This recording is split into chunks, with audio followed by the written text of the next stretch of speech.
Okay, so if you don't know what Lobotomy Corporation is, then this is not the video to watch. Watch this one instead, as it'll explain what the heck is actually going on. If you do know what Lobotomy Corporation is, then that video contains the first half of this run, and is probably worth watching. If you are too lazy to watch it first, well, Lobotomy Corporation is a difficult game that is heavily inspired by the likes of SCP and other media based on monsters held in the facility. You try to generate energy from these weirdos, who will more than likely kill half the facility if you are given a slightly wrong time of day. And all sorts of fun antics can easily occur as you slowly tie yourself in increasingly tight binds. It's an 18+ game by sole admission, on account of a lot of blood, a lot of death, and pretty bad topics you probably don't want to hear about. Like, one of the monsters in this game is a meat grinder. You can imagine what goes into the meat grinder, and I can assure you, it is not gumballs. Not at all. The game is also very plot-driven, and if you don't know the set of what's about to happen next, this game might seem a tad bit impossible to understand fully. So, you should probably go do that. Because I'm going to be real here. This and the last video were originally meant to be one big video. Evidently, this did not happen. So I'm kinda just gonna have to hop into the thick of it. So, with warnings and explanations out of the way, we shall meet up with Angela and finally start day 25.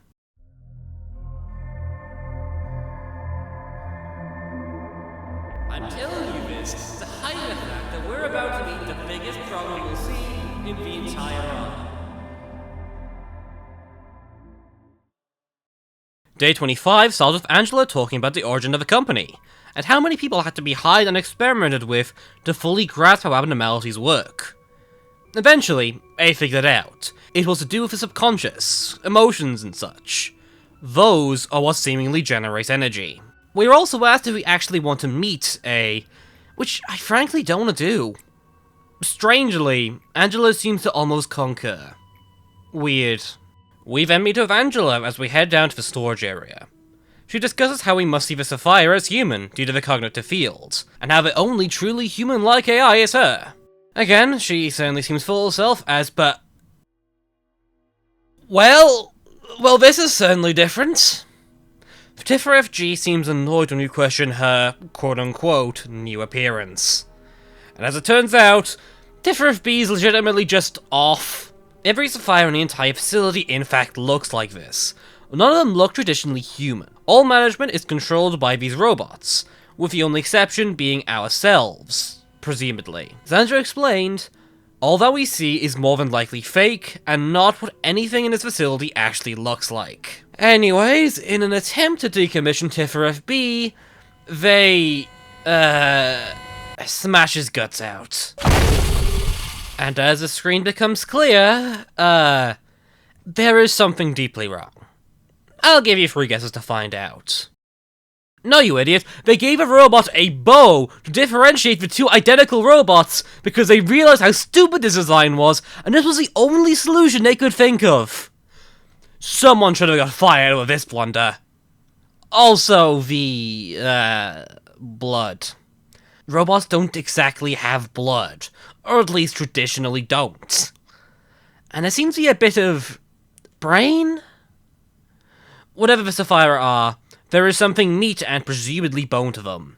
And I don't particularly like that. Anyways, Malkut comes in to make casual chat as they approach the dead corpse of their old co-worker, seemingly barely noticing them, and the guts flung all around the room. We are telling Tifa FG that the cycles seem to be getting faster. There is something deeply, deeply wrong with his company, I swear to God. We meet up with the new Tifa FB, who seems to remember none of the stuff they were talking about before. Tifa FG claims they are overloaded, having issues constantly going wrong for them, as the same errors seem to always occur at the same time. Clearly, something is wrong. Not wrong as in mucked up, as with everything else, but something is actively failing. How weird. Day 25 went without much incident, except for a remarkable amount of friendly fire. Their first-use ego weapon, Magic Bullet, has very high damage, and even pierces through enemies! And our own employees! Equally! I only realized this after losing a few attempts at the day due to my own damage murdering everyone. Whoops.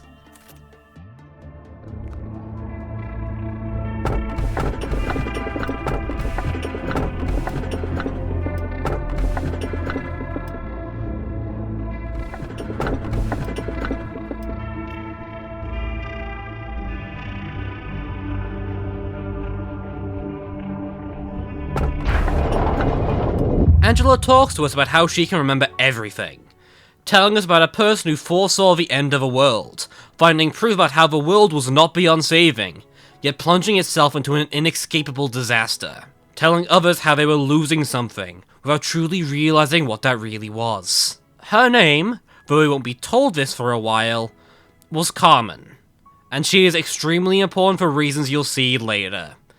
Keep it in your head. Regardless, we expanded the welfare team, hired ourselves some agents, and began our eternal quest to not die horrifically. We also successfully gave Galina Blue Star's armor. This thing basically means they can work on anything safely, and means that we can finally get Longbird documented. Honorio, meanwhile, is having issues with her head popping off.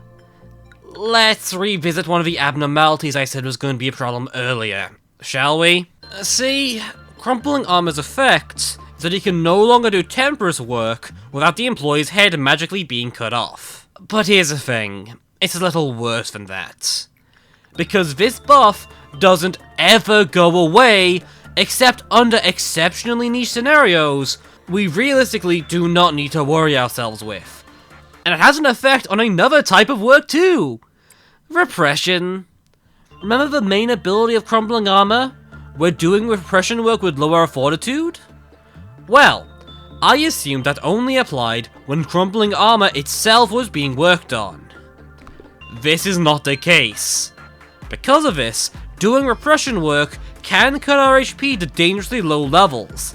And because our base HP is now so low, I don't really want to work an all-around helper and risk death. As a result, a lot of our agents who have Crumpling Armor's effects can't actually be trained. Which means that a lot of our agents are currently unusable and stuck in their far weaker forms. There is unfortunately nothing we can really do. We simply have to hope our new employees can pick up the slack. With that being said, we still have a new abnormality to deal with today. Red Shoes. Think of them as similar to all-around helper in their chance for a quote-unquote breach, but they will instead possess someone to enter the room. The game will give you plenty of warnings, and this can easily be prevented by spam clicking on the employee to free them. They are pretty simple to deal with, as you can hopefully imagine. While it certainly took a lot of tries, day 26 would eventually pass, and I would make the biggest mistake of the whole run.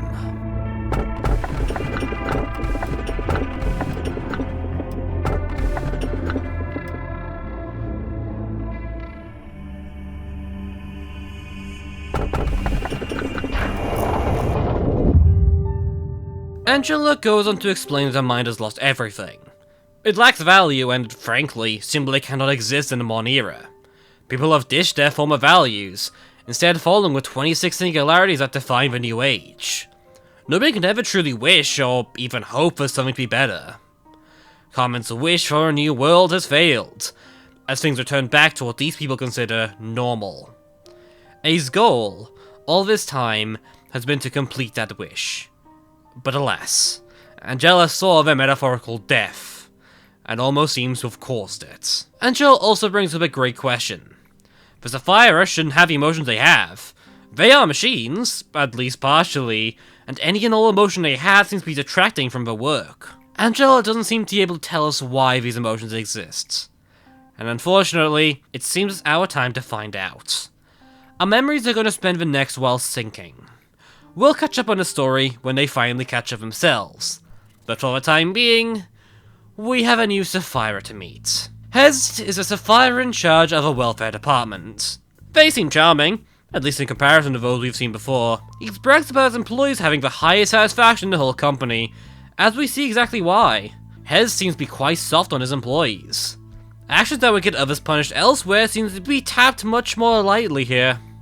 He thoroughly believes that causing employees more suffering is a waste of time, as in the end, they'll die soon of some other accidents. His missions are all about time limits. I'm telling you this to hide the fact that we're about to meet the biggest problem we'll see in the entire run. This is the Queen of Hatred. The Queen has two phases when it's in its cell. The main one is this one, where they are entirely cooperative. This form isn't a problem and will even heal us. Unfortunately, her second phase is hysteric. That's the problem. This phase happens when her counter decreases to 1. If the visuals didn't tick you off, this isn't very good. During this phase, she takes a massive hit to her work success rate, and if you fail to get a good result, she will immediately drop her counter to 0. If she drops her counter to 0, well...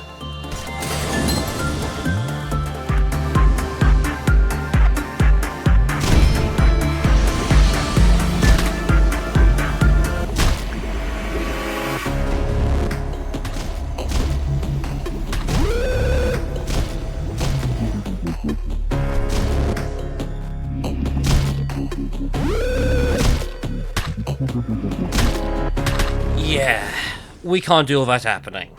Unfortunately, there are two details I missed out. Firstly, she hits her hysteric state when you reach a new meltdown level without people dying. While this can be clerks, we can't get into a position to allow clerks to die easily. And we need to let a whole 3 die, which is not viable with agents, as we would be bleeding 15 agents per single successful day. In addition, ignoring this gimmick entirely and working with a hit to success rate is also entirely inviable. Even Galina cannot reliably deal with a hit, and I can assure you, we will not do better with anyone else. In addition, we have no time to faff about to sort this. We have a time limit now, remember? So we need to find a repeatable method to deal with them fast and easily, if we want to beat these days. And unfortunately, the best solution is awful. You see, you can perform work while working on another abnormality, obviously. However, what happens if we work on the Queen of Hatred, then trigger a meltdown? Well, the success rate drop happens in real time, as well as the rest of the abilities. So for instance, if we had a high amount of work successes, then trigger the hysteric states, we keep that high progress, and when the work is complete, the Queen will return to being happy.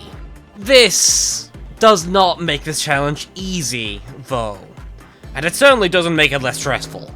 We have to micromanage everything to beat the time limit in time, and mucking up a single time is a full-on reset, with nothing we can do about it.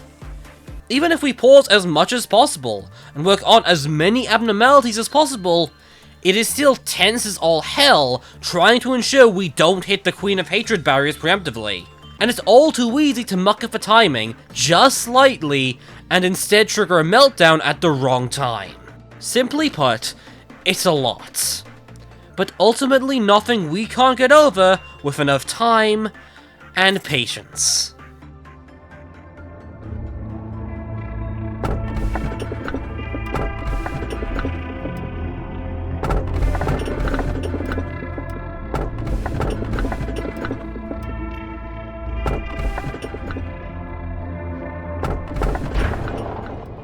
Hez congratulates us on our success at his challenge, though tells us to not overdo it. He thanks us on our work extending the lives of the employees here, though tells us that we should be satisfied with just that, with no capability of improving the place. Hez makes it clear that he is, to at least some extent, feigning his politeness and lack of strictness to the employees under him. I'm starting to see how he really is. Also, his coffee mug is worth noting because, just look at it. Why do his hands look like that? Why is it a rectangle drew freehand in MS Paint? Why did they stick a goddamn PNG on it, with obvious artifacting from being cut out of some other picture? This might just be the crappiest coffee mug mankind has ever seen. And I don't think he intends to put it down. Okay, my delaying of a way, we need to talk. Look, we cannot do this again.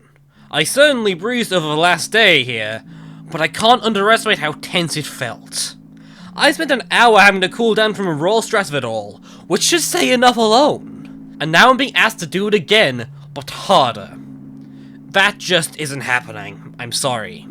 But I still want to complete as much missions as possible, so we need a means to get rid of abnormalities we already have. Thankfully, we do have the checkpoint system, which is the perfect solution to this. Every day ending in a 1 or a 6, we get a checkpoint. At any time, we can return to that checkpoint, with the abnormalities and agents we had at that time. However, any ego, abnormality research, or really, any form of external progress, won't reset. It's an incredibly powerful tool with the only real drawback being having to replay older days, and some specific abnormalities being locked in place due to how the checkpoints work. However, Queen of Hatred is a war abnormality, and wars have some pretty damn good gear we desperately need. Missing out on this opportunity would be a travesty, so I want to collect their ego before a reset, as well as get a few additional abnormalities out of the way. With that being the plan, let's expand the disciplinary department, and get our work started. This is the singing machine, also known as a meat grinder.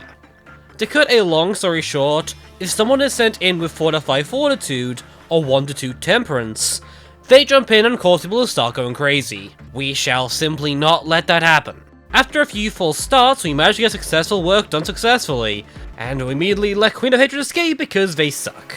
In the end, we had a super early noon ordeal occur, this one spawning a new enemy type called sweepers around the entire facility. Instead of dealing with it, we rush energy production to finish the day off just before they can kill anyone. We put them off for now, but we will certainly get well acquainted with them in time. They are by far the most dangerous noon event.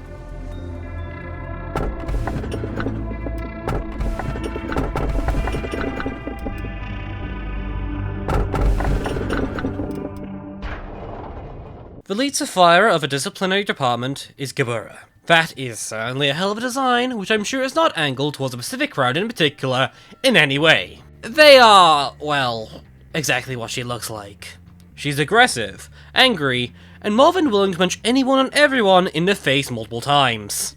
She seems to mock me in particular for finding the abnormalities pitiful, and wants to cause the abnormalities as much pain as possible. She seems to have some issues. Her quests are some of the hardest we'll have to deal with, requiring us to cause a lot more breaches and a lot more abnormality suppressions. We also gain a new tool abnormality. Just don't use it. Simple as. The day goes by without any additional complications as we fully research both Singing Machine and Queen of Hatred. With that, we can finally restart from checkpoint, and deal with only the usual amount of BS instead of the insane amount of it we've seen. Let's restart proper then, shall we?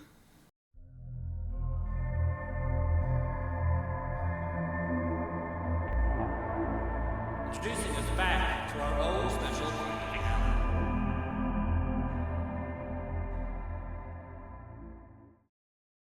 Our new Day 27 abnormality is also a war, but is thankfully much more normal. This is Big Bird. You should get used to Big Bird. He is both big and, in theory, a bird. Mechanically, he is easy to work on, but he will automatically breach when 20 people die in the facility. This may seem unlikely to happen, but, ordeals can be shockingly dangerous when there are 10 clerks in each department. And separate ordeals will spawn for each one. Big Bird will start breaching pretty often later on, but for the time being, they are a completely safe pick. We also finally begin to continue our work on completing Gebura's task. Because they simply want 5 abnormalities to be suppressed at a lower level, we can let Scarecrow out. 5 times. Because this somehow counts. The day ultimately goes without real incident, but presumably high levels of PTSD from both our agents and our clerks.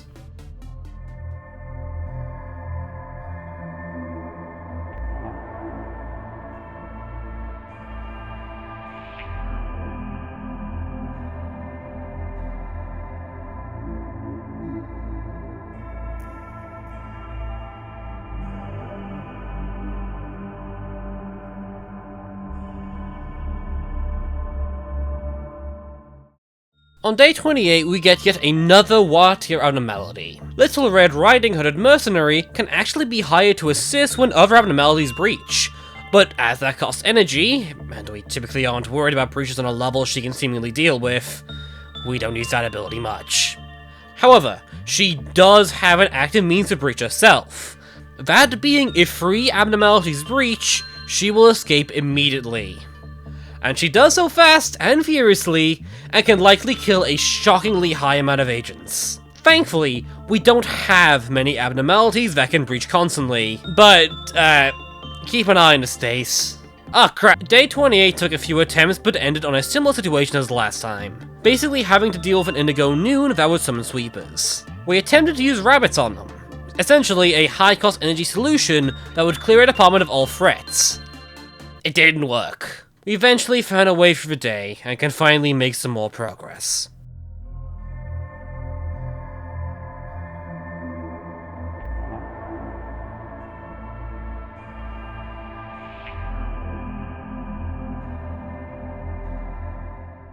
Day 29 is the same crap, a different day. We get a new tool abnormality, the Heart of Aspiration. It doesn't kill you, and it's entirely ignorable. There's actually no real downside to using it, and it just makes you good, so meh. Abnormalities suck slightly less, it seems. As you may expect, the day went by without incidents.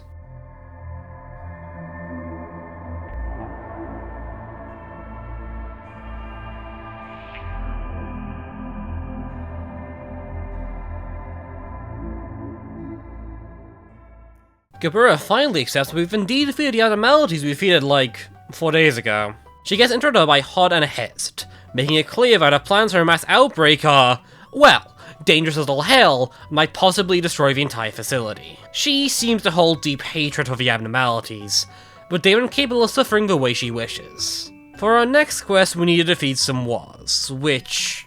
I'm just gonna say now that we can't do this quest.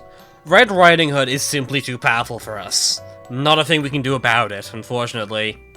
I simply decided in the end that for this run, we won't be seeing any more of Gabura, and shall simply ignore her. By the time I actually realized it was going to be a problem, Red Riding Hood was entirely locked in, so I couldn't reset it, nor was I really interested in doing so. Oh, and we got the bald machine. If you send someone who isn't bald into it, they'll become bald.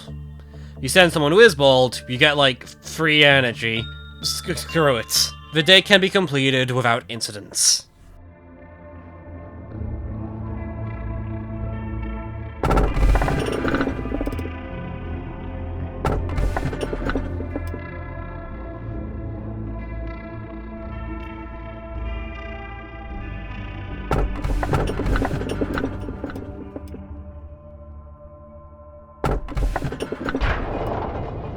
Hez seems to sarcastically mock the way Angela does things around here. He explains he once had a burning passion when he first arrived, but has since fallen in disarray. He once managed the abnormality himself, or at least attempted to. But now he's become the person he would have once despised, lacking in passion, standing still as the world falls around him. We also see a younger Hez here, too, as he explains to Angela a new system of work where robots manage the abnormalities to prevent human casualties, while people work elsewhere. Angela turns it down, for some reason. In the face of a total wipeout of his team, Hez simply hopes that the abnormality and knock them out before killing them. Our new abnormalities are relative of the Queen of Hatred, but thankfully is entirely safe. They are technically a war, but have no real means of breaching. Instead, they'll give a buff to the first employee to work with them, halving the damage they take from all sources but pale, and making them incapable of working abnormalities for the rest of the day. It's only if they die that a breach will occur, but that basically never happens, making them honestly pretty nice to have around. We don't make full use of the buff, but they are a great energy producer regardless. We have another time limit to play under, but to be entirely honest, none of our abnormalities are really dangerous at this point.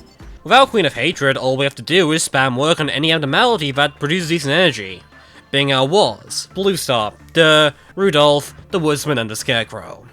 It's just simply a total non-issue. Oh, and your bolts up and operational now.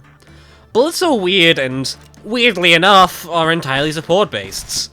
You have this many bullets during each meltdown, and these can apply various effects.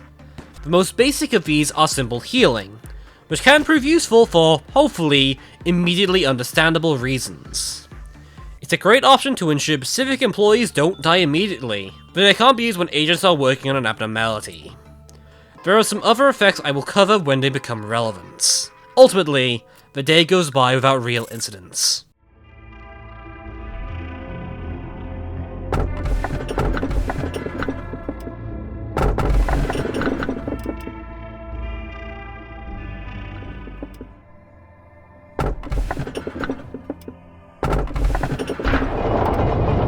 Weird looking dog.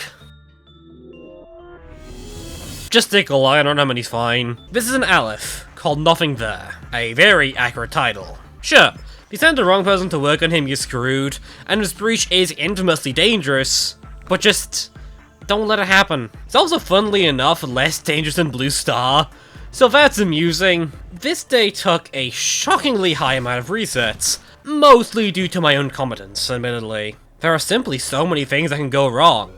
For one of our trainers accidentally driving someone insane, to Big Bird who has begun his breach routine, to Indigo News ruining us. At this point, we basically always have to deal with a noon ordeal before the day's over. And while this usually isn't an issue, the sweepers are a massive threat that sometimes just decide to appear and screw us over in the end. It's troubling, but at the very least we can eventually get through.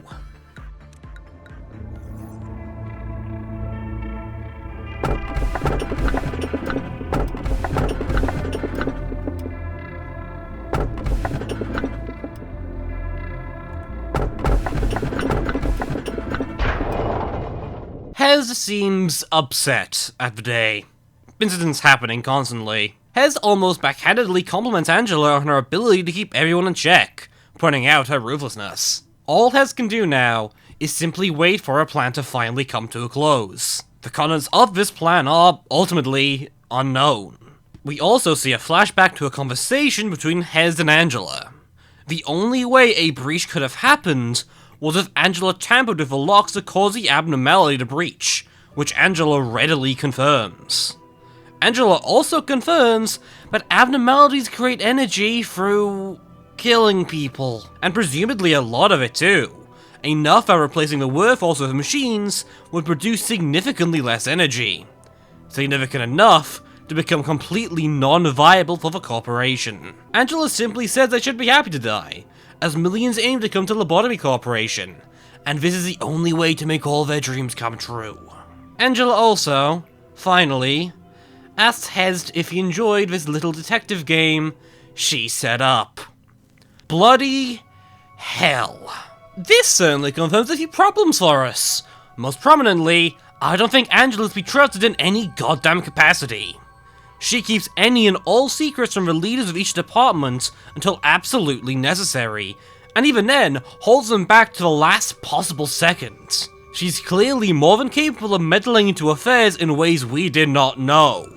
And the fact that some of us at FireEye seem so wary of her is starting to make it seem like she's shadier than we possibly can know.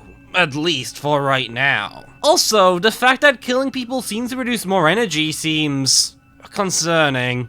I'm aware this company hasn't exactly been, well, friendly to the employees, but this certainly seems extreme.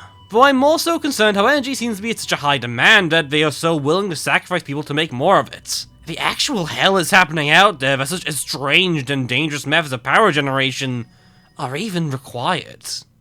Our new abnormality is this shelter. It makes someone immune to all damage, heals them up, but causes things to go terribly wrong around the facility. Needless to say, this is functionally useless. Just for the love of God, don't leave someone in it for too long, and we can pretty much just ignore it. We also have Louis now. Louis is probably our strongest fighter on the upper floors, and will remain as a foothold of how the hell we deal with crap going wrong up there. They also look like this. I do not like Louis, but they do a good job, so I cannot complain. Day 34 went by without major incidents. And with that, we've finished synchronizing ourselves back up to the modern day with Angela. Evidently, things are a bit different now. Let's talk about it. We are A, in some form. A and Carmen used to work together. They talk to each other pretty often in the forest clearing, talking about their ideals and such. Carmen wants to change the world for the better. She doesn't really care about becoming a wing, whatever the hell that means, but wants to allow people to change and improve. She claims that they found a cure for a once incurable disease, extracting a medicine from the human mind. She says this will be a seed, one we have seen blossom. They work together to create this medicine, in an attempt to create a treatment for the soul itself, in an attempt to revive the human consciousness and allow the people to dream once again. Though, this doesn't seem to last long. After all, Carmen isn't around anymore, and it seems their death has set a few things into motion. A started to gain an interest in machines, with B as their new assistants. Presumably, the same B we saw before who hacked into the systems, and claimed to be an insider. He seems excited to work under Ray as an assistant, seeing his praises far more than his own. A saw Carmen as a hero, it seems. From when she was lost, he had changed his plans significantly. He wanted to follow through on old promises, but over time would eventually be saddled with guilt for his actions and crimes working at Lobotomy Corporation. Over time, he would need to be guided, and as such, he became a creator. He would turn to machines, something that would never be able to leave him. And as such, he created Angela. When Angela was first created, A refused to speak with it. He ultimately found it disgusting and a blight on himself, rather than some grand achievements. It was only through B pushing him extremely hard that he ultimately named the robot Angela. It is quite clear by this point that A was starting to approach insanity, finding even the light of the sun too much to bear. And thus, Lobotomy Corporation was born. The corporation that mourns her. We see one last vision, though this is evidently a dream of some sort. It's of Carmen and A laying down in the forest we saw earlier that means so much to A, while Carmen teaches A how to meditate, telling him to imagine himself as someone else entirely. A seems to want nothing more than to fade away without a trace. This dream version of Carmen tells A to not search for her, as she has been long gone and won't be returning. Her form of meditation, ultimately, seems to be the method A has stuck to heart, forgetting and remembering everything forever. And finally, we meet up with Angela again in the modern day. She comments on how she has seen our expressions enough times to know exactly what we just remembered, and exactly when it all has ended. She calls us a prisoner, locked inside her own facility, forced to relive the same days over and over again. Angela's role was to correct us whenever we did something stupid, though she seems, mildly miffed at us. And at this point, doesn't seem interested in the why. All she wants is for the cycle to finally end, once and for all. She decides to change her greeting, introducing us back to our own special kind of hell.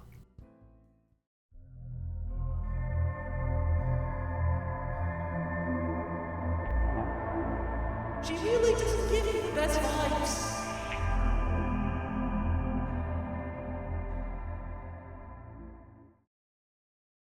The Day 35 is pretty much the same as Day 34, though Big Bird has made his presence well and truly known. From this point onwards, we pretty much always have to complete a noon ordeal. Noon ordeals cause a massive loss of life, and Big Bird, if you recall, escapes if 20 clerks die. We beat the day by simply not getting a noon ordeal in the early stages of the day, though we will eventually need to find a way to reliably defeat the bird in question.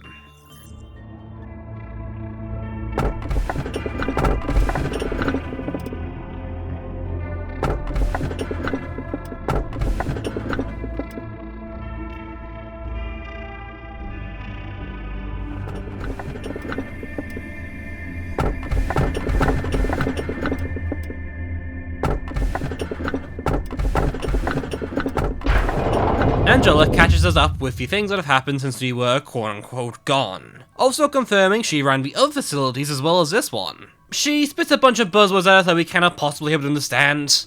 Things certainly seem dire, but apparently this is the new norm? Great.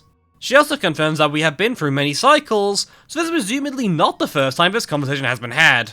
How pleasant. Angela informs us we are running out of time, and she isn't bluffing. We have 10 days left until we reach our finale, And Angela seems increasingly close to acting like an antagonist here. It seems things are hitting a melting point, and we're almost at the end of this whole ordeal. We're about to meet the lower layer of Sapphira, and these will pose answers to our last questions about the current operation of his facility. As such, we open up a records department, and get to work on our final steps. This thing sucks. This is Meatland, and is somehow super dangerous for no real reason. Like Blue Star, it cares for how long we work on it, but it wants things to take a longer time. And unfortunately, it's a TEF, so it basically requires Temperance 1 to work with it. Thankfully, Cooper was down to a mirror back in like day 7, and so now her stats so bad that they can't do anything else.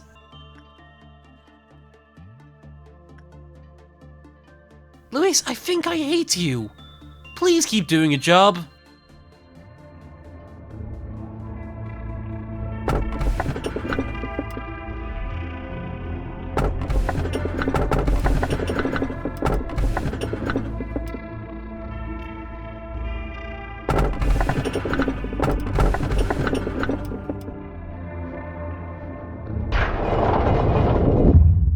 Angela clarifies to herself that despite us, in some form, actually being A, we are quite different to them, due to our extremely different memories and such. She still questions the infinite cycle, trying to ask what A saw as the value of this infinite cycle, before looking to us for an answer.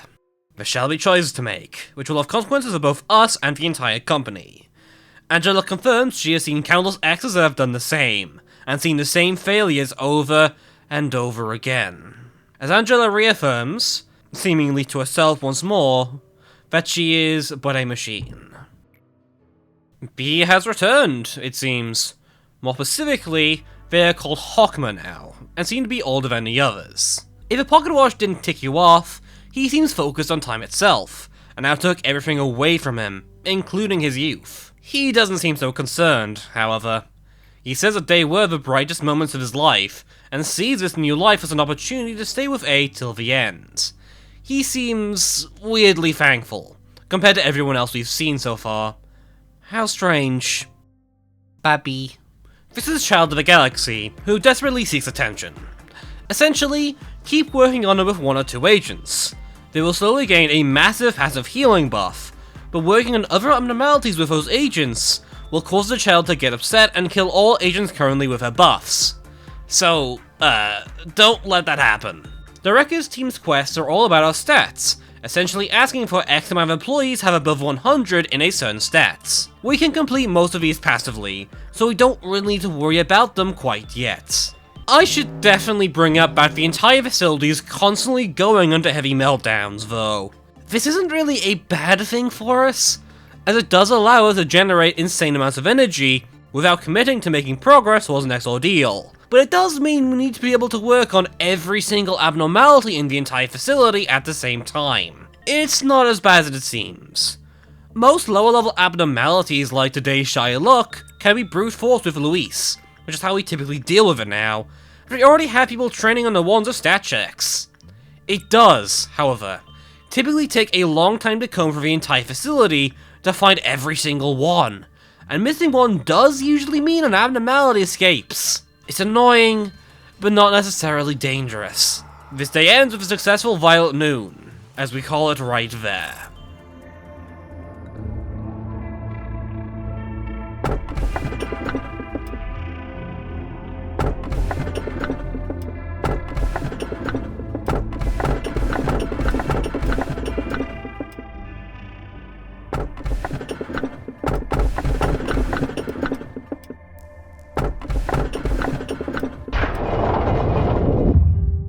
As Angela says, we've been generating energy constantly throughout the past month or so, despite the numerous sacrifices.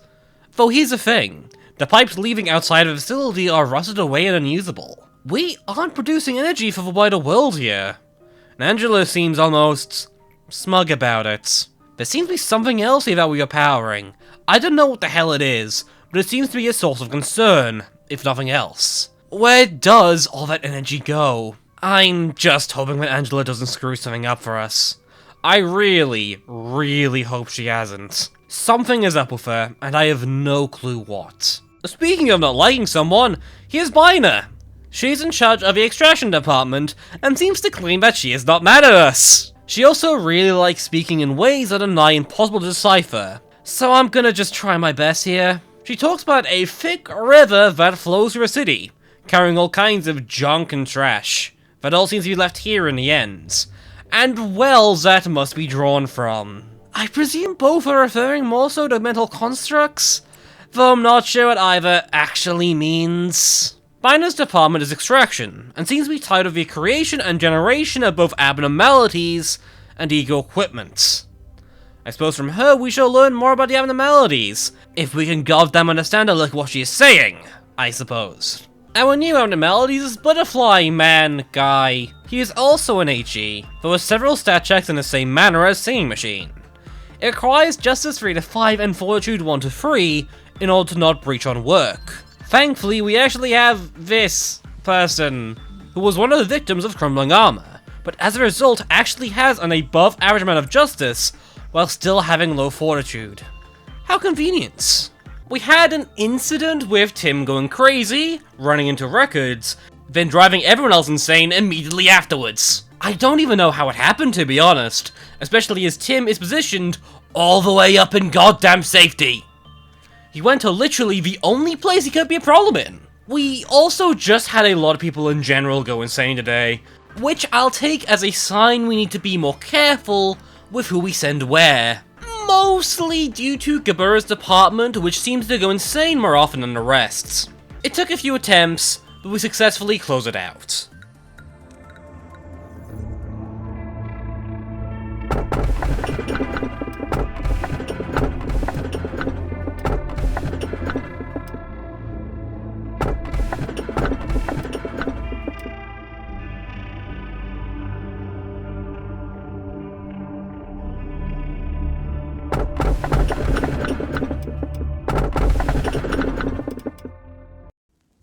Angela talks about her own questioning why she was even made in the first place.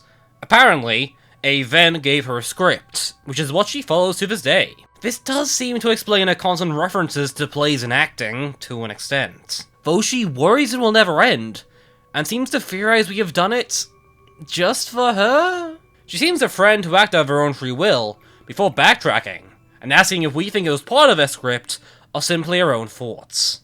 Is she toying with us? Hawkmoth continues his discussion of time, saying that age does not necessarily come with wisdom, as he is stuck here staring at the clocks all around his department. He then starts to talk about death, pointing out us that expression when people saw it drop.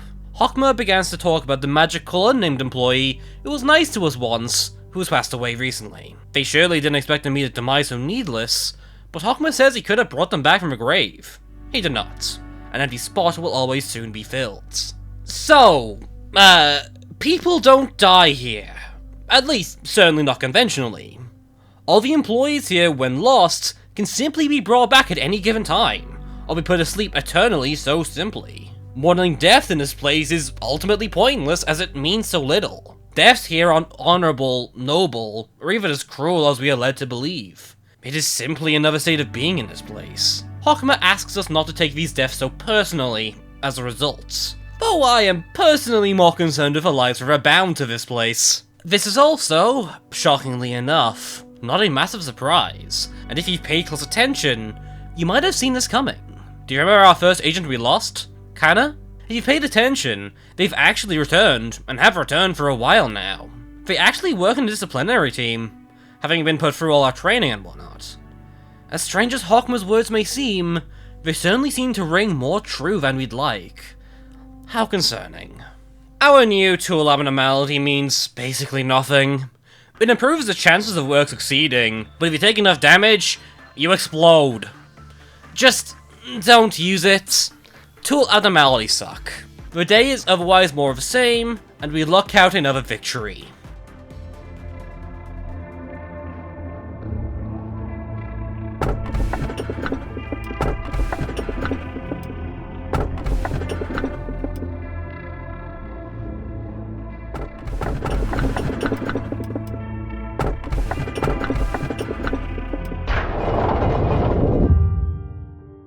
Angela gets bored and decides to put on some old clips she just has saved of some of the other loops.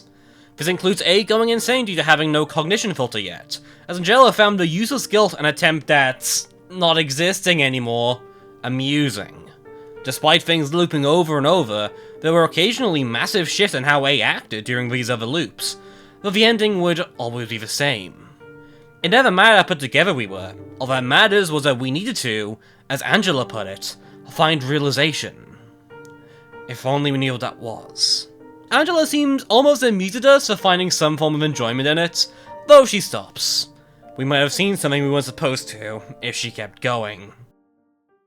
Please be understandable this time. God damn it! The floating graves, apparently, are graves but more.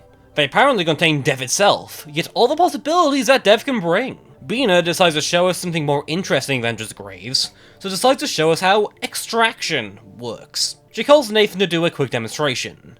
Nathan accidentally saw a glimpse of the well, but managed to survive through sheer luck. So they stuffed him full of drugs for some reason and put him back to work. Yet, the memory seemed to remain. Bina pushes him to recall what he saw in a well. The well seems to be the dreams of people, presumably floating around these graves. Nathan's job seems to have been to inject them with something called Cogito. Bina pushes him about the well one last time, as Nathan completely breaks down and passes out. She's seen all he's seen time and time again. Apparently being a Sapphira has made it all manageable to her. Yet, she confirms that all Sapphira come from a human mind, so I'm not sure what the correlation is here, frankly. She says that if she ever completely went insane, trying to tear down the entire facility to the ground, someone she calls she would be here to stop her, though she'd prefer if we would knock her out. I don't have a faint idea what she's talking about, but I feel like I should be concerned. She really doesn't give me the best vibes. We start day 40. Our new abnormality is Letitia, which I cannot be bothered to look up how to actually say, who was a creepy doll with a music box. They're actually pretty similar to Child of a Galaxy in terms of their gimmick. Pretty much just have a designated Letitia agent. Oh, and Blue Star Agent John. Oops. This day is indeed quite simple for us. Nothing particularly going wrong, at least yet. Though, day 40 is very important for a few big reasons. Day 41 is the very last time we can set a checkpoint for us to reset from. And there is something we forgot. You remember Makut? Well, we never finished her last quest. We still need to defeat a Dusk Ordeal. And unfortunately, this quest is one of the most important in the entire game. A lot of the game has been locked behind it, and we never had a real chance to deal with it. Because here's the thing, we don't have a lot of great equipment. All our wars have only given us one set of equipment, and we really don't have a massive amount of them. And Dusk Ordeals are kinda scary, frankly, so I never felt ready to do them. Unfortunately, that ends today. You better get used to seeing day 41, because we'll be seeing it over, and over, and over again. We have no more choice. We need to make as much extra progress as we possibly can before we have to reset once more.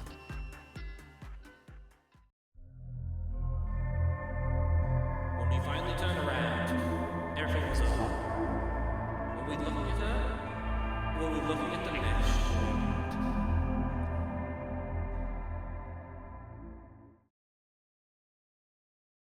Let's start with the first reset that I don't have footage of for some reason. This is Melting Love. They spread insta-killing goo that transforms people into ugly slime monsters. They are also an Aleph. Our first reset was just getting information on them, so we can deal with the upcoming ordeal safely without an unknown agent in our facility. Now, let's get this quest done, shall we? We deal with a green noon safely. When Big Bird breaches, we clear out the disciplinary department entirely, as it can only affect those who are already in the department, not anyone outside of it. We can finally use the solution I found to dealing with Big Bird. Big Bird will swing his lamp to draw agents to him. He cannot attack an agent who doesn't have the glowy symbol above his head. We can actually remove this as well, by taking those agents outside of a department with Big Bird in it. And because everyone else is safe, we can get immediately back to wailing on Big Bird with every other agent we have. We play cautiously, but eventually, we get our very first successful Big Bird suppression. This is where we get to the Amber Dusk ordeal we now have to worry about. Amber Dusk spawn these absolutely giant worms all throughout the corridors. These things deal insanely high damage to anyone they get in contact with, and will teleport to another corridor when they reach the end. and these can appear in the same corridors as other massive worms and will decimate our employees. So much, in fact, that Big Bird ended up breaching again. We sent Red Riding Hooded Mercenary after it while we focus on the worms, as we do not have time to micro-deal with it right now. She isn't good at it, but whatever. It literally can't hurt her, so who cares? Dealing with the Amber Dusk can be extremely dangerous, because if you're on the wrong side of one, or one appears at a bad time, they can murder employees extremely fast. We lose a lot of employees this way, especially as we have to try to get damage on some of these things under less than ideal circumstances. However, thankfully, worms cannot appear in the main department rooms, so most of our agents can actually be kept alive by simply not acting. And if you are feeling risky, most agents can survive one bite. So if you rush at a worm on low HP from the wrong side, you might actually kill it. Unless that agent just so happens to be under the effects of a painting, which multiplies all damage taken and gives it to someone else. This managed to drive a safety team into madness, which we ultimately had to put down through force to prevent further casualties. We use Arrow a lot during this suppression, due to them having Queen of Hatred's weapon.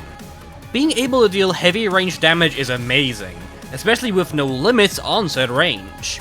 It means we can constantly chip away at the big worms without any real danger, if they are positioned well. Galena can also deal insane AoE damage with Blue Star's weapon, and Delaney and Angel, the wielders of Mimicry and Justicia, equally capable of dealing massive damage. Louise remains in the information department, dealing damage to any worms that spawn up there. Any and all impatiens shall be rewarded with massive losses, so we have to play carefully. And with that, after half an hour of goddamn cleanup, we can clear the ordeal and finish the day. We lost a lot of ego, as ego under and employees remain destroyed, but we can finally complete a quest we need to have done a long time ago. We get a flashback with Elijah, who suspiciously looks a hell of a lot like Malkut, who seems to want to be a participant in some experiment. She doesn't seem to have been picked, yet she seems desperate to help in any way she can. We talk with Malkut, who seems a little stuck in a rut.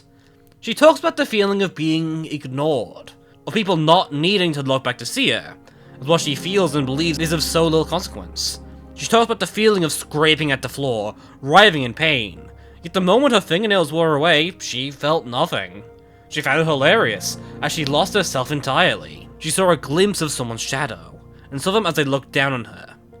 A's, or hours. When we finally turned around, everything was over.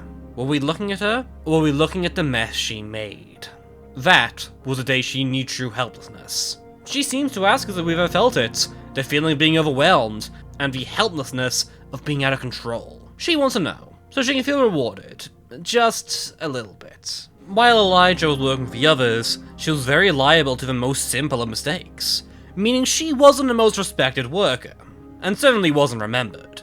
She was desperate to help no matter what, despite evidently not being ready for the work she wanted to complete. Elijah wasn't supposed to work with Cogito. She was only meant to track results.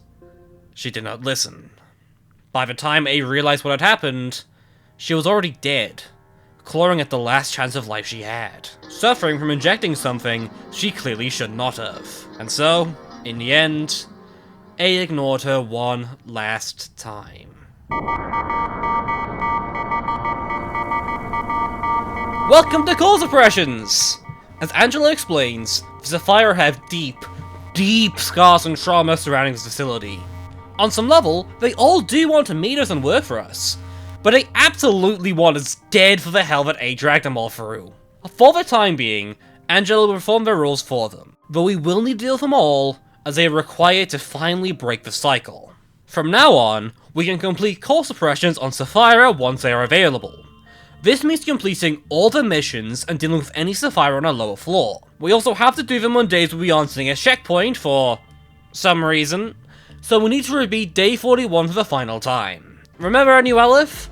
We do want Melting Love's equipment, but working on it is simply too dangerous normally. Our solution? Work on it at the end of the day, then continue before anyone gets converted. This gives us the means to get us ego equipment, which is very nice to have considering its additional Aleph level gear. Back to Call Suppressions. So, we can opt in to complete them by clicking up here. This will clear out the department, and give us a warning of what's to come. Here, an error of the work assignment system has been spotted. This does not bode well. Yeah, that's normally what she looks like. I see no issue here in the slightest, honestly. So, we have to worry about the fact that I definitely did not send Error to perform repression work on Blue Star. For the rest of our day, our work types are going to be fully randomized. We have no say in the matter. We simply must be careful where to send our employees. If we let Blue Star out, that's a game-ending scenario after all. In addition, we can't just rush energy. We have to reach up to at least cliff off level 6, meaning we have a long way to go. And I really don't want to have to deal with another Dusk ordeal. But we do have a few tricks up our sleeves. Most important is Child of the Galaxy. Uniquely, they like all kinds of work equally, so we can technically just spam work against them and be totally fine. While their energy generation may be bad, it's not awful. And here's the thing, despite Malkuth's attempts to prove otherwise, there is indeed a pattern. I don't know what a pattern actually is, I'm not very smart, but there's very clearly a pattern we can work with. Ultimately, I spend a lot of my time feeling out certain actions, meaning we do send people to work against the likes of Nothing There, Big Bird, and Night of Despair to get our energy up for the end. We do end up killing a lot of weak employees by angering Durr, who was being worked on pretty much 24/7. Nothing else seems to breach. And thanks to a lucky Violet Noon event, we get enough energy to complete the quota. And after a final struggle, we calm Malkuth down.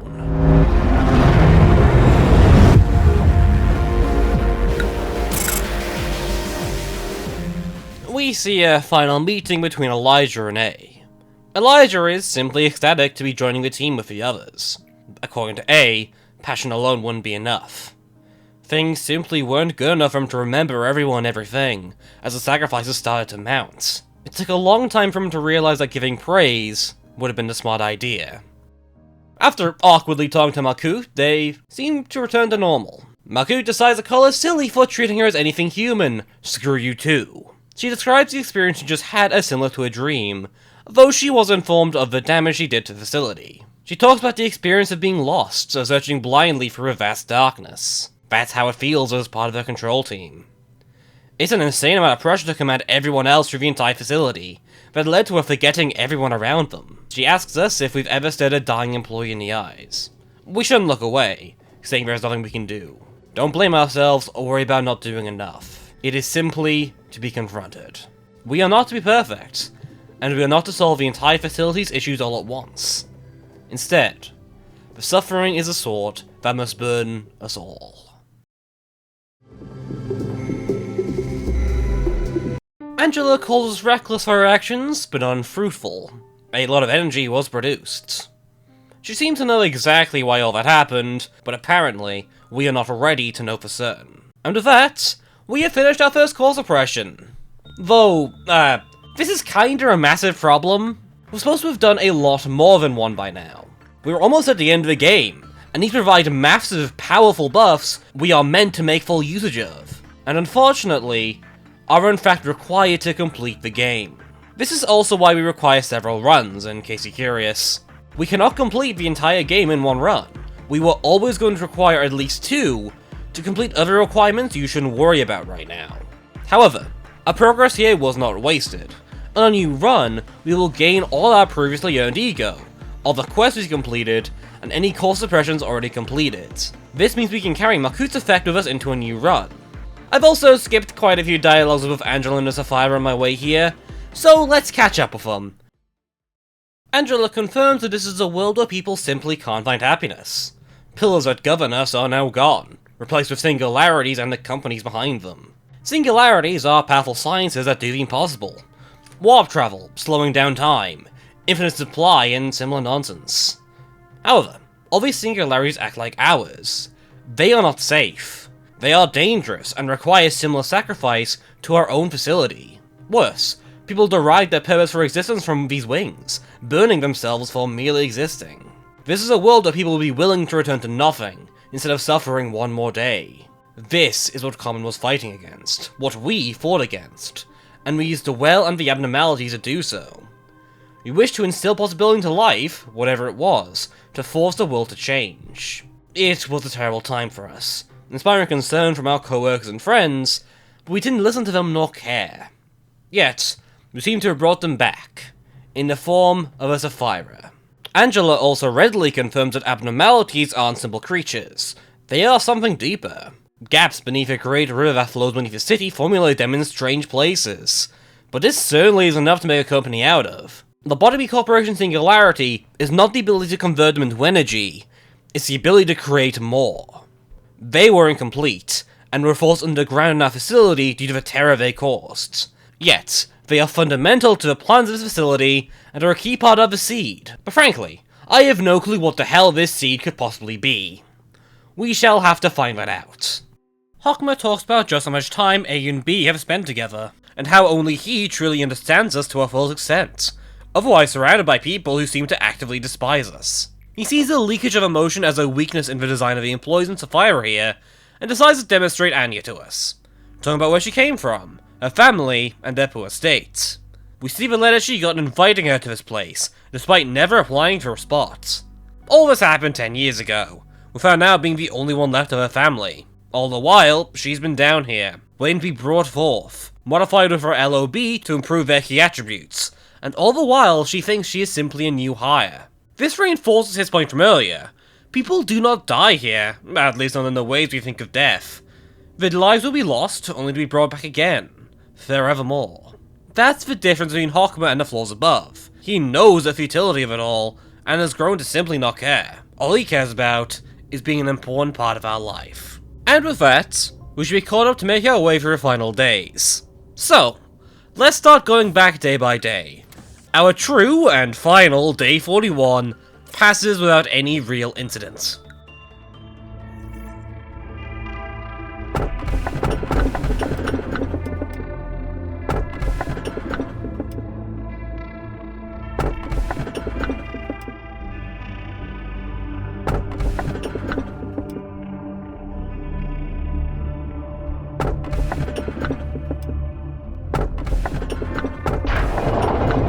Day 42 is spent researching the new abnormality. This is Dimensional Refraction Variant, and is an easy to work on war. Simply send someone with high attachment, and all should be fine. These last days are spent trying to improve our justice, but we won't get anywhere fast with this. See, we need 10 employees with functionally maxed out justice to complete Hockmer's last quest, but we kinda don't have a lot of ways to get that high. It's annoying, but meh.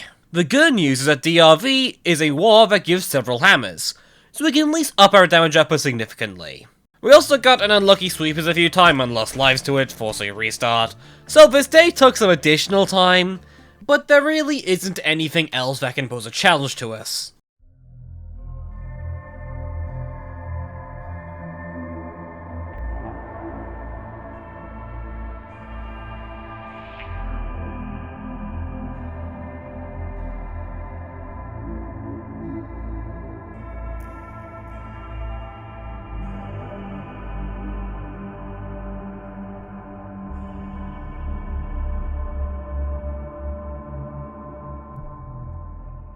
Angela talks us about the Sapphira. She considers them weak and without rationality, but were a necessity that Angela simply couldn't understand.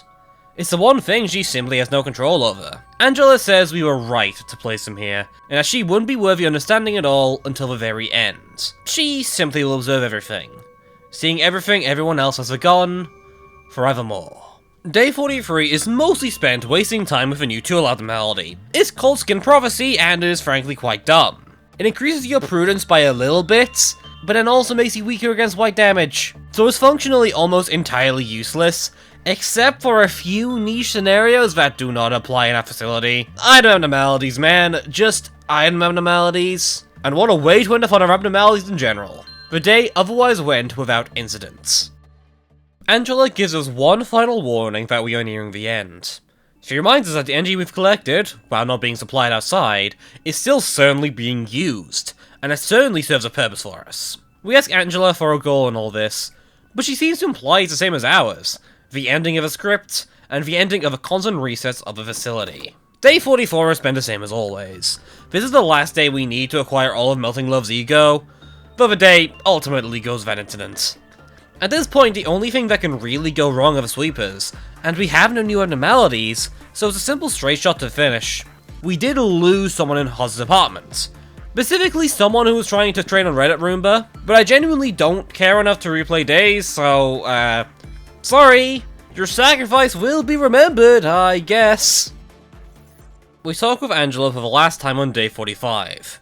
It is almost time to complete our run. Angela wishes hope for us, but acknowledges anything she says has long become hollow. Instead, she defaults to one last sentence. I wish you success this time. Oh, this is gonna be fun. I have literally no clue what this woman is trying to say, but I'm getting the general sense I am being mocked here. I'm confronted over the loss of Carmen. She calls herself one of the thieves who robbed me of many things, and as she simply watched down on us as we struggled, as well as many others that struggled the same. She seems to be the one who put the others down. When heading here, it seemed like it would have been fun before they left. She talks about something called the Red Mists, and then we inflicted her with the exact same suffering she inflicted onto us. After which, she was tormented and destroyed, before being left here to rot. Despite all this, she still seems to find herself superior to us, looking at us like a prisoner of her own making, and in the end, this is the best sight she could possibly wish for. Seeing us dragged down will remain into absolute nothingness, and our failures to carry out Carmen's vision. The next half is nigh indecipherable, so I'm gonna cut the crap and say it as it is. We already know that we make abnormalities, but we did not know how exactly they are made. We inject Cogito into a person, as they lose themselves entirely. Eventually, they will become the monsters we use to create energy, as part of a horrifying process only Bina can see and remain sane. Ultimately, people here are forced to work forever in scenarios they cannot ever know, forced to work here even after death. Meanwhile, the rare few are transformed into terrifying monsters of the unknown, simply be trapped in themselves the rest of their, often horrifying, lives. And when this fails, the mind cracks in a specific way it shouldn't have. Ordeals will start to form. They react similarly to abnormalities, but nothing else can be done to truly understand them. In the end, however, Bina isn't the one to create abnormalities, she merely extracts them. Creating them is Carmen's job. She is the creator of every single abnormality that has ever formed in this facility, and every single one that will form in the future. And yet, she remains to taunt us. Taunting us about erasing our memories to run away, and taunting us for creating such a hellish facility that all of this has become commonplace. I have absolutely no bloody clue who the hell Bina is, and why she is here. Everyone else seems feasibly part of the facility, except maybe the children. I have no clue why they are here, but Bina seems to be something else entirely. She doesn't even seem to want to hide her contempt for us in any form, and something about her seems deeply dangerous. I really don't trust her, and I have no clue what she could possibly be doing here. We have one final quest from her to complete, though it's a bit of a tricky one. We need to have fully maxed out our research on all abnormalities in the facility. You'd think we'd have done that already, but no. We actually didn't interact with most of the tools much at all, meaning we spent our last normal day trying to deal with all that. It takes a hell of a long time, as we spent precisely 2 seconds working on them to prevent dangers, but it's not exactly a challenge. We deal with the abnormalities all one last time, as we prepare for the end.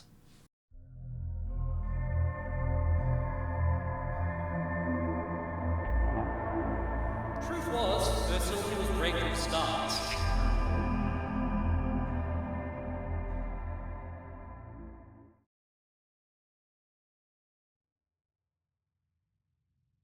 We meet a strange individual in a strange new room, who seems to call themselves the same as us. This is apparently a recreation of our office, and a place that we should be comfortable within. Apparently, this reflects the emptiness of our mind, which makes the place feel eerily empty, but also reflects our heart, siphoned up from the deep below, and as does the rest of the facility. We aren't just opening up new rooms as we carry on.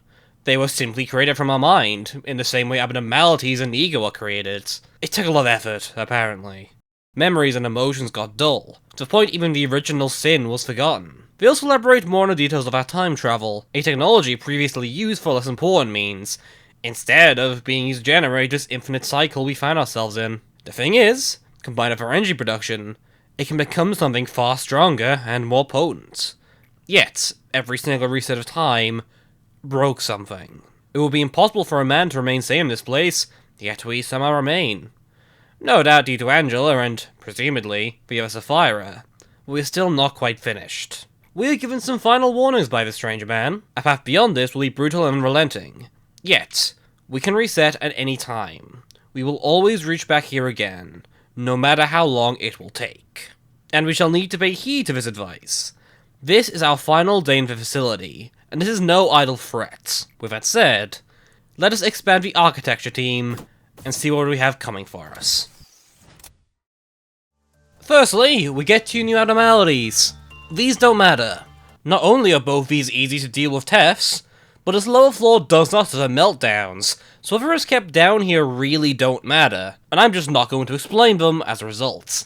What makes this day in particular dangerous isn't quite the ordeals, but a fancy new collar to them. Which, as you may imagine, are not just for show. Worse, we have to survive and fight our way all the way up to the white midnight in order to make any actual meaningful progress. Not exactly great, considering we are struggling hard with normal dusk ordeals, and midnight is a step after. And these are not normal ordeals. These ordeals are significantly more dangerous than anything else we've had to face thus far. Don't believe me? Well, watch what happens when I try to take out this red fixer. Not only is the damage insanely high, well, that. You see, we have to deal with a new mechanic. While we have assumed that our agents being in a different room makes them immune to all enemy effects, this is far from the truth. Spoiler alert, all the others do the exact same thing. Oh, and they also do this when they die! If the name didn't give it away, there are more than just red fixes. There are a type of fixer for every single damage type. And these are all equally devastating. All of them can single-handedly wreck a facility if we deal with them badly. And we're just at dawn. During the noon ordeal, 2 spawn. And all of them have super dangerous gimmicks. After our first attempt goes well and truly down the drain, we need to learn how to fight these fixes. I'm going to go through each fixer and explain what they do, and how we fight them, because at this point, I'm not going down without a fight. Red fixes are the easiest kind to defeat. They are strictly DPS focused, attempting to tear through your employees without a single sweat. Their lasers can pierce adjacent rooms for extremely high damage, and they can pose a massive threat if you're not prepared.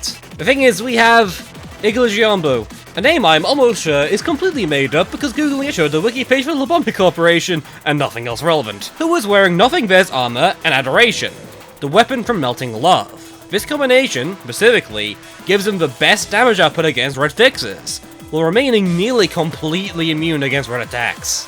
This combination makes him actually capable of soloing red fixes when fighting in a main department for residual healing. The death lasers can prove deadly, but it can move people out of the way preemptively, so it's not as dangerous as it initially seems. Black fixes are interesting.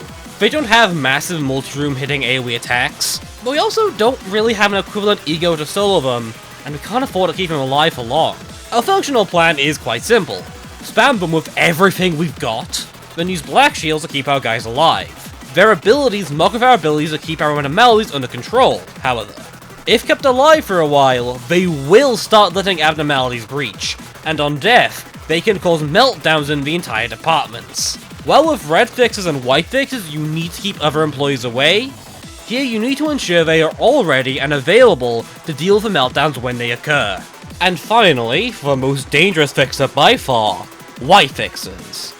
White fixes are more so tanks. The damage they do is smaller, but occurs over time. The main threat they pose is their AoE attack, which looks like this. This is, as you might imagine, a massive problem, at least a few kilometers across. There really isn't a reliable way to dodge this beyond getting the heck out of dodge, often meaning a hell of a lot of pain. Combine this with an attack that reflects all damage, and taking the most damage from payload damage, which we have exactly 2 weapons that can deal that kind, we are kinda screwed. I never had a reliable answer to white fixes. Just try your best to get out of dodge. Often being behind them is safer than being in front. Make sure to micro when they are firing, so your agents can just run right past them. It's also a good idea to use white shields whenever possible, but there really is no reliable way to deal with them. Just hope to God you get lucky. During the dawn, you will get a specific kind of fixer, then the noon will summon the 2 other kinds. And frankly, getting past these is hard enough. Having to deal with white and black fixes at the same time is devastating on your micro, as those are best dealt with by absolutely swarming them. Micromanagement is a constant fear in these runs. But that's not the worst of it. You may have noticed we are missing a certain damage type. Red, white, black, and pale. Pale fixes only appear during the Dusk event, and are unfortunately the worst kinds. And the reason is extremely simple. Pale damage. As a reminder, pale damage is the most dangerous kind of the entire game. They technically deal percentage-based damage, but that's really not the problem. The issue is that pale damage is a type that's fatal against almost every single suit of armor we have. The only armor we have that even goes neutral are Aleph gear and Knife of Despair's armor. That's it. We can only have 5 individuals who can take reasonable damage from this crap, and that's not gonna be enough. Not by a long shot. Especially when this is combined with every single other fixer coming after us, as Dusk summons all 4, and especially when I point out how this idiot has the magical ability to teleport around the facility. Unlike other kinds of fixers, we don't have pale shields. These are research I can only assume we get from some core suppression, which we obviously haven't done. And we don't have time to goof around with random BS, as this is extremely late in the day, and we still have midnight to deal with. Something which I can only imagine is worse. At the end of the day, we need to defeat the Midnight Ordeal to finish, and I don't see a world where we defeat the Pale Fixer, White Fixer, and Black Fixer all successfully at the same time. Certainly not with these abnormalities, certainly not with this equipment. We spent as much time as we possibly could to get things under control, but it just wasn't enough. The White Fixer drove half my facility insane, and made the Red Fixer difficult to deal with. And in the midst of the insanity, the Pale Fixer and Big Bird began to roam. Combine that with an unkillable Black Fixer, due to me simply not having room to deal with it, I considered this an impossible situation. It was then that one of my insane employees had the smartest of ideas. They decided to break Nothing There out. Dia, all the way from the safety room once again, went all the way through the facility to locate the one thing they assumed would quell everything.